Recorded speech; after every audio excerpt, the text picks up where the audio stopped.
solar power developers in the Philippines.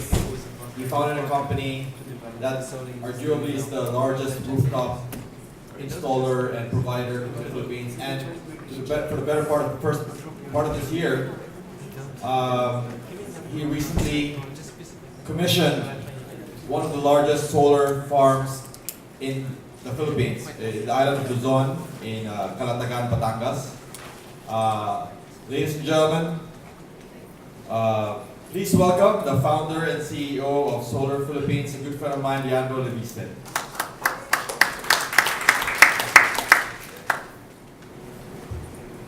Developers, investors, countrymen, lend me your ears.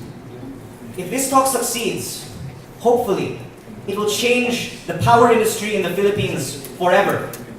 And if it fails, well, at least we tried.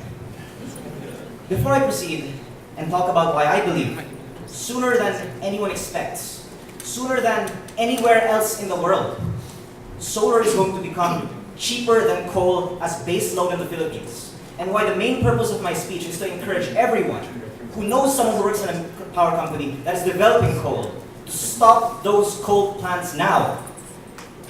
Because not of environmental reasons, but cost reasons. I'd like to give a bit of a profile for our company. We are a 200-person company that initially was doing rooftops, now is doing solar farms primarily, because we think that that's the best way to achieve lower costs and to achieve real economies of scale.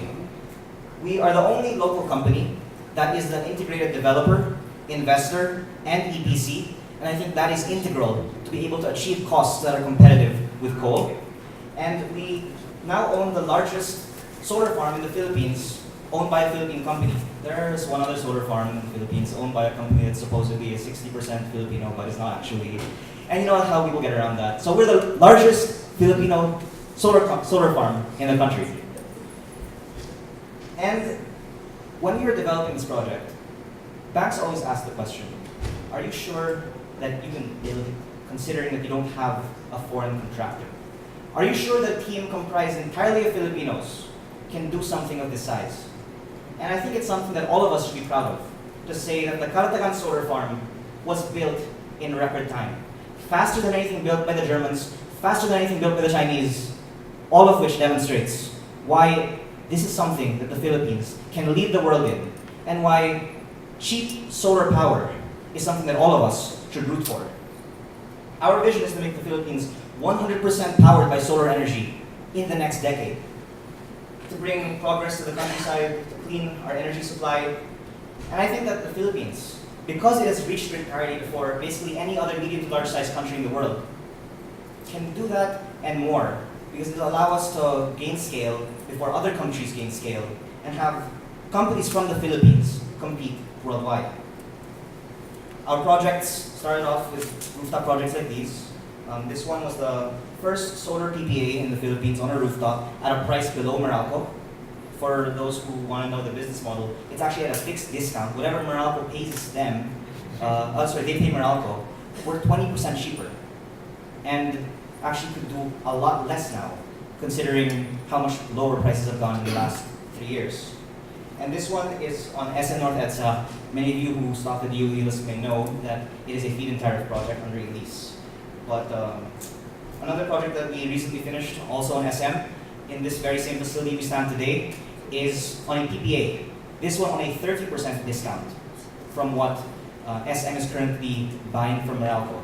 And without saying what those numbers mean, lest we be held accountable to those same rates to other people that are not as good at negotiating prices as SM, it's a very, very low rate. Lower than maybe many of the conventional fuel price rates that are being bandied about in the market. Which is really the first showcase for why solar can already beat fossil fuel. And I should mention that it's really in residential, where this potential is greatest, and why we should really encourage more people like our 3 panelists in the previous session to do what they're doing, because all of us together should work to fight the good fight and kill coal. And this is the Calatagan solar farm, again, made 100% by Filipinos.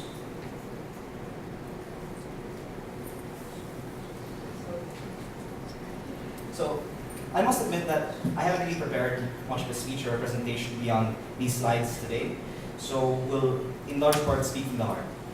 Because, I mean, all of this talk of policy, regulations, economics, we as a company don't really focus much about being active in the industry. Because to us, the future of solar has nothing to do with who the new president is, what the DOE's policies are going to be. It has everything to do with cost. Becoming an EPC, getting those suppliers to give us the lowest prices on the market, and making solar competitive regardless of what government policies are. And it's important then to internalize what all this means to the rest of the country. See, for those of us who studied economics, you might have lots of faith in a laissez-faire free market.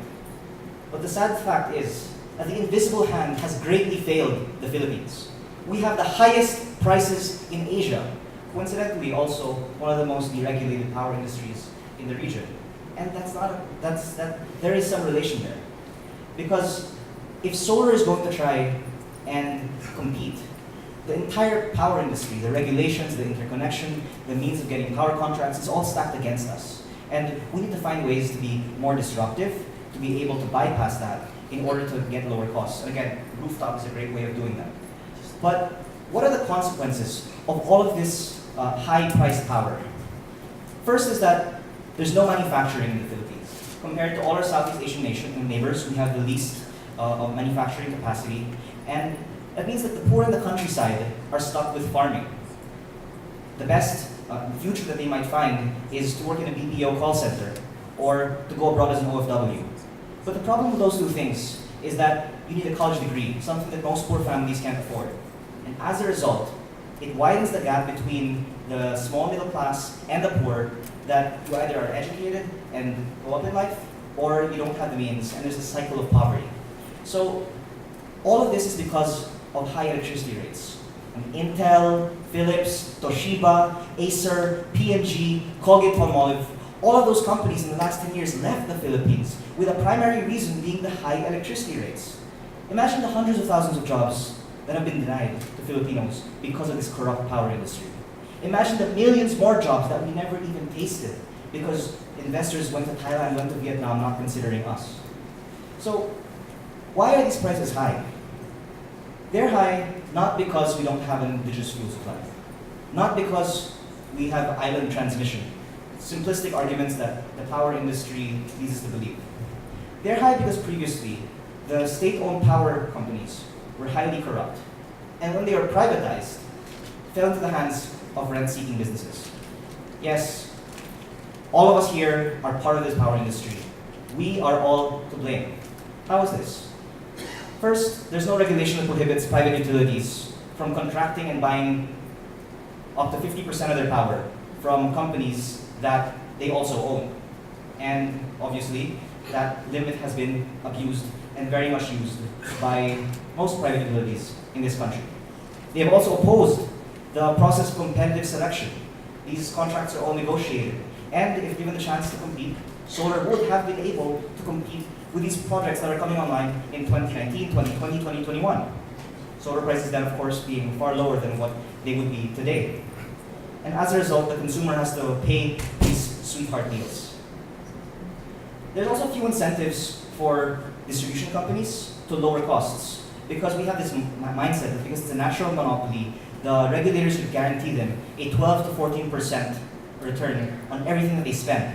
And what does that mean? They are incentivized to spend as much as they can, even if more poles and wires is not necessarily the answer. Because if you ask those of us here, sometimes maybe distributed generation and solar rooftops is the answer, and we should start phasing out many of those capex right now. But the question then is, what do we do about this? You see, we can't just spend all day complaining about high power rates. The solution is actually within our control, because all these companies previously never had real competition. But solar is a low barrier to entry business that allows all of us to give them a run for the money. That's why we need to work on lower costs so that solar will become more than just a novelty 500 megawatts a year. It may be disheartening to many of us that the fit has ended for this year. And many of you might think that the question to ask in this type of presentation is, what is the future of the FIT? Many of us are waiting and seeing if there will still be a new FIT. I actually want to take this opportunity to survey the group. Who here thinks that there's going to be a new feed-in tariff? Please raise your hands. A new feed-in tariff. Is there going to be a new feed-in tariff? Who here thinks that there will be no new feed-in tariff? Please raise your hands. Most people are undecided. All of us here want a new feed-in tariff, right? And all of us are going to fight and do everything we can for there to be a new feed-in tariff. But the sad reality is that the people that will be deciding that are not exactly sympathetic to a feed-in tariff. As needs no elaboration, it's all about what's good for the people and not necessarily what's good for the global climate in the eyes of many of these decision makers. And I think that if you were to ask people who will assess this political climate, there is nary a chance, there is close to a 0% chance that this new administration will approve a new feed-in tariff. But that's not something to be upset about. That's an opportunity. Because solar is far more than just 500 megawatts a year. Solar could supply 100% of the 12,000 megawatt demand in the Philippines. Operating at 100% capacity factor means almost 100,000 megawatts of installed solar capacity with batteries, if the costs were low enough. And that's the opportunity that all of us should work together to achieve right now. You see,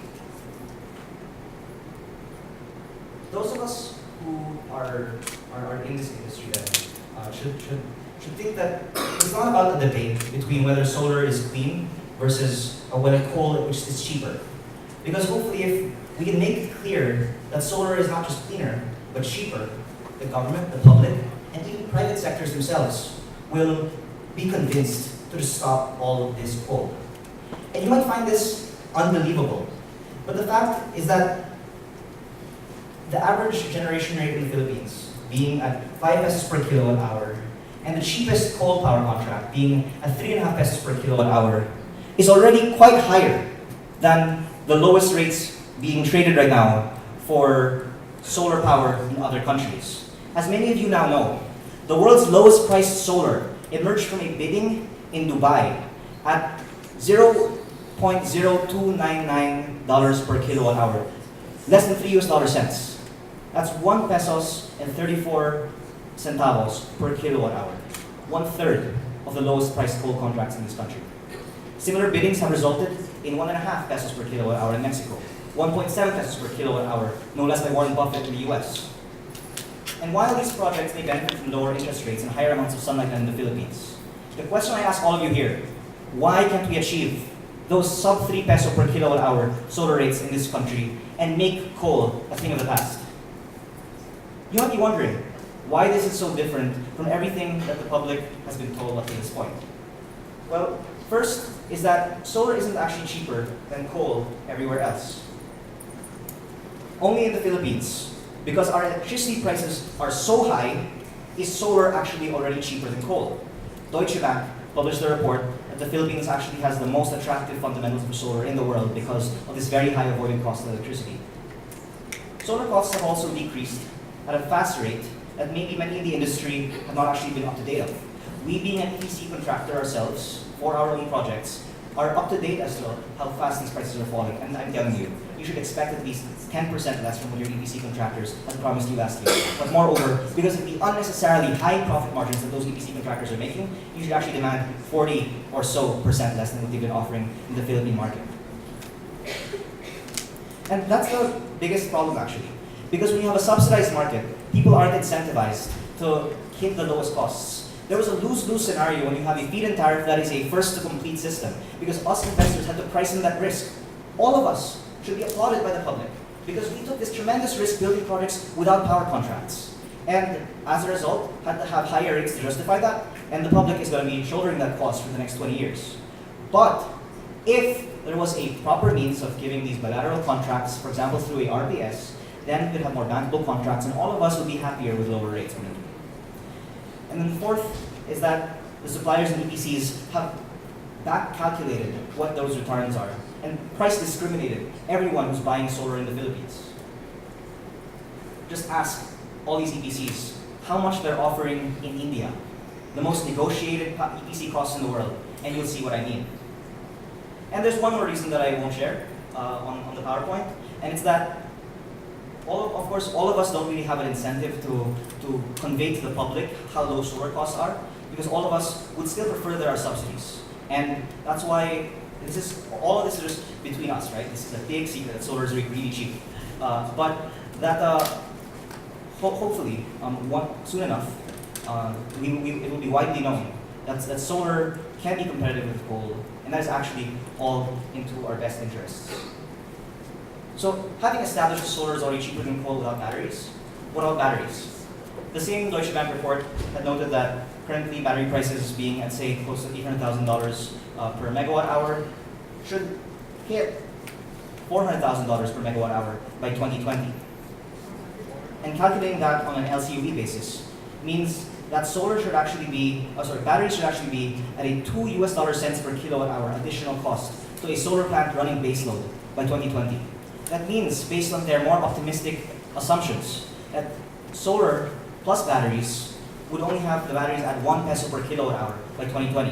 And if the solar in the US, in Dubai, in Mexico is already at 2 pesos per kilowatt hour, then that means 3 pesos per kilowatt hour solar baseload will be possible by 2020.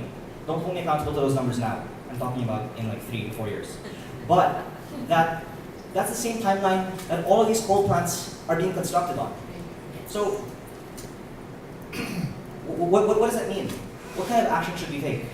This is a Deutsche Bank comparison of all these markets, and here's the Philippines highlighted, showing that it has the highest potential IRR. So, what kind of action should we take? Well, the complication is that once these coal plants start construction, they already have those power contracts which are locked in for, say, 10, 20 years, and the public is going to have to be allowing these power companies to recoup their investments, lest there be some massive upheaval. So the time to act is now. For as much as, again, we want subsidies in this industry, if we don't stop these coal plants from pushing through now, 70% of our energy mix will be contracted to this very, very dirty, and bad for the solar industry, very, very cheap form of power generation. And that's why it is actually strategic, I think, for this industry to show that it is viable against coal, so policymakers and the rest of this industry and the public will listen. So, one thing I also want to appeal for, though, is why exactly it is in the interest of those same power companies to stop these projects. Because, yes, they have these power contracts already signed through illicit means, midnight PSAs, before the deadline of CSP, perhaps just a few minutes before that April 30 deadline expired. But when those contracts expire, they will absolutely, definitely not be able to find any more contracts, because if by 2020, Deutsche Bank is saying this 3 peso per kilowatt hour baseload solar is going to be a reality, and if you think that that is overly optimistic, discount that and say it's going to happen by 2025. 5 years in to the operation of those coal plants, and there will already be compellingly cheaper, cleaner, more reliable power generation out there in the market. And we will have a worst case scenario. We will have these coal companies trying to recoup their capex, which by then will have been a sunk cost, and the variable price for running a coal plant, probably 1 peso per kilowatt hour based on the fuel prices at that time. And you'll have a price war with people unnecessarily polluting this country because of mistakes made, because people didn't appreciate how cheap solar was today.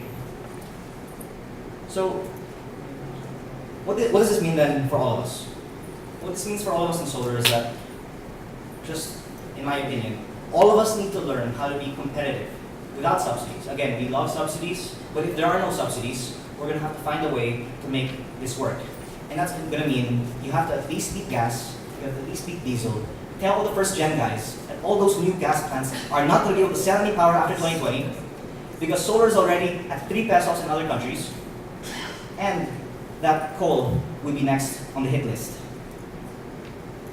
Second, tell all this coal to stop, because they won't be able to find any more contracts. It's not just in their altruistic sense for the environment, it is in their own self-interest to stop all these projects.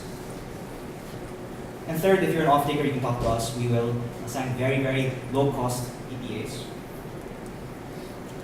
And to everyone here, most of us here are Filipino.